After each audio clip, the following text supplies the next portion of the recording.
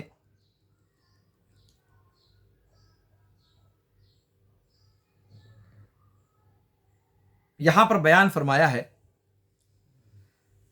اور اس سلسلے میں کچھ اور باتیں بھی ہیں جو میں انشاءاللہ ذکر کرنا چاہتا ہوں، لیکن انشاءاللہ اس کو اگلی صورت کے اندر بیان کروں گا، اس لیے کہ وہ صورت بھی اس صورت سے مضمون کے اعتبار سے بہت آپس میں جڑی ہوئی ہے۔ چونکہ وقت زیادہ ہو گیا ہے، اس لیے میں آج کے درس کو بس اسی پر ختم کرتا ہوں، اور پھر انشاءاللہ سورہ قریش کے درس میں اس تعلق سے جو اہم چیز رہ گئی ہے اس کو اس میں بیان کروں گا، اور پھر وہاں پر اپنی بات کو انشاءاللہ مکمل کروں گا۔ اللہ رب العالمین سے دعا ہے کہ اللہ رب العالمین ہمیں قرآن مقدس کو سمجھ کر پڑھنے کی توفیق عطا فرمائے۔ اللہ رب العالمین ہمیں اپنے سے وابستہ رکھے، چاہے حالات سرد ہوں یا حالات گرم ہوں، ہمیں مایوسی اپنے قریب پھٹکنے نہیں دینا چاہیے۔ بہت سارے لوگ اس دور میں کہتے ہیں، آپ نے سنا ہوگا کہ اب ابابیلوں کا لشکر نہیں آنے والا۔ کیوں نہیں آنے والا صاحب؟ وہی اللہ جو کل عبد المطلب کا اللہ تھا، وہی اللہ کل تھا، وہی اللہ آج ہے، اور یہی اللہ قیامت تک ہے اور قیامت کے بعد بھی ہے۔ اللہ وہی ہے، حی و قیوم، حی قیوم، حی لا یموت، قیوم لا ینام۔ وہ ہمیشہ ہمیشہ زندہ رہنے والا جسے موت نہیں آنی، وہ قیوم ہے، ہمیشہ اس کائنات کو تھامے رکھنے والا، اور جو جس کی پلک بھی نہیں جھپکتی۔ ہم اس ذات کو ماننے والے ہیں، لہذا یہ کبھی نہ بھولیں کہ سورہ فیل کے پیغام کو سمجھیں۔ ہو سکتا ہے باطل کا غلبہ وقتی طور پر ہو جائے، باطل کا غلبہ وقتی طور پر ہو جائے، ایسا ممکن ہے، لیکن باطل کے لیے انجام کبھی نہیں ہو سکتا۔ ہم آج اپنی مسجدوں کو لے کر پریشان ہیں، اپنی عبادت گاہوں کو لے کر پریشان ہیں، اپنی تعلیم گاہوں کو لے کر پریشان ہیں۔ اس کے لیے کوششیں کریں، جو تدبیریں ہو سکتی ہیں وہ تدبیریں کریں، خواب غفلت سے بیدار ہوں اور ہوش کے ناخن لیں۔ کس طریقے سے اپنی قوم کو، اپنے تشخص کو، اپنے مذہب کو بچانا ہے، اس سلسلے میں ہم غور و فکر کریں۔ جس حد تک ہم کر سکتے ہیں، ہم اقلیت میں ہوتے ہوئے، قانونی راستے کو اختیار کرتے ہوئے کس طریقے سے تدبیریں اختیار کر سکتے ہیں، ہمیں ان پر بات کرنی چاہیے، ان پر اپنے ذہن کو لگانا چاہیے۔ جو چیز ہمارے دائرۂ اختیار سے باہر ہے ان چکروں میں ہمیں نہیں پڑنا چاہیے، اور نہ ہی ہمیں ہڑبڑا کر ابرہہ کے مصنوعی کعبہ میں جس نے پیشاب پاخانہ کر مارا تھا یا آگ لگا دی تھی، اس جیسی حرکت کی طرف مذبوحی حرکت ہمیں نہیں کرنی چاہیے، اور نہ ہی جو ابرہہ کے لشکر سے راستے میں لوگوں نے ٹکرانے کی کوشش کی بغیر آگے پیچھے سوچے ہوئے، اس طریقے سے ہمیں ٹکراؤ کی پالیسی اختیار کرنے کی کوشش کرنی چاہیے، بلکہ عبد المطلب کی طرح اگر حالات ویسے بنتے ہیں، اگر حالات ویسے بنتے ہیں تو ہمیں عبد المطلب کی حکمت کو اختیار کرنا چاہیے۔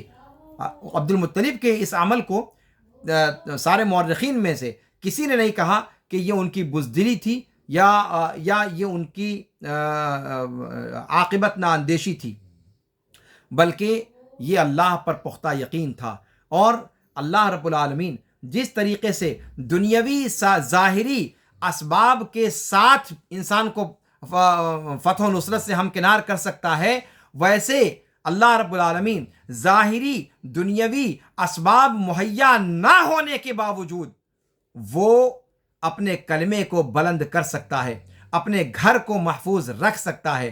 اپنے گھروں کو محفوظ رکھنے کے لیے اللہ رب العالمین تنہا کافی ہے، بس ہمارے اندر کم از کم وہ ایمان تو پیدا ہو جو عبد المطلب کے یہاں تھا، تو اس کے لیے ہم کوشش کریں، اور کبھی مایوسی کو اپنے قریب پھٹکنے نہ دیں۔ اگر سورہ فیل کے اس مضمون کو ہم نے سمجھ لیا تو سمجھیے کہ سورہ فیل کا پڑھنا ہمارے لیے کارگر ہو گیا۔ تو ہمیں مایوسی کو اپنے قریب پھٹکنے نہیں دینا چاہیے۔ ہاں، البتہ یہ ضرور ہے کہ حالات کے مطابق اپنی پالیسیز بنانی چاہیے۔ انسان کی اپنی جو کیپیسٹی ہے، انسان کی اپنی جو پہنچ ہے، انسان کی اپنی جو قوت ہے، اس قوت کو صحیح آنکنے کے بعد پھر اس کے حساب سے استراتیجی بنانی چاہیے، اس کے اعتبار سے لائے عمل ترتیب دینا چاہیے. آج نہ صحیح، 10 سال بعد صحیح، 20 سال بعد صحیح، لیکن غلبہ انشاءاللہ العزیز حق پرستوں کو ہوگا. باطل چاہے وہ جتنا اچھل کود مچا لے، اس کا انجام مٹنا ہے اور وہ مٹ کر رہے گا. جاء الحق وزهق الباطل ان الباطل كان زهوقا.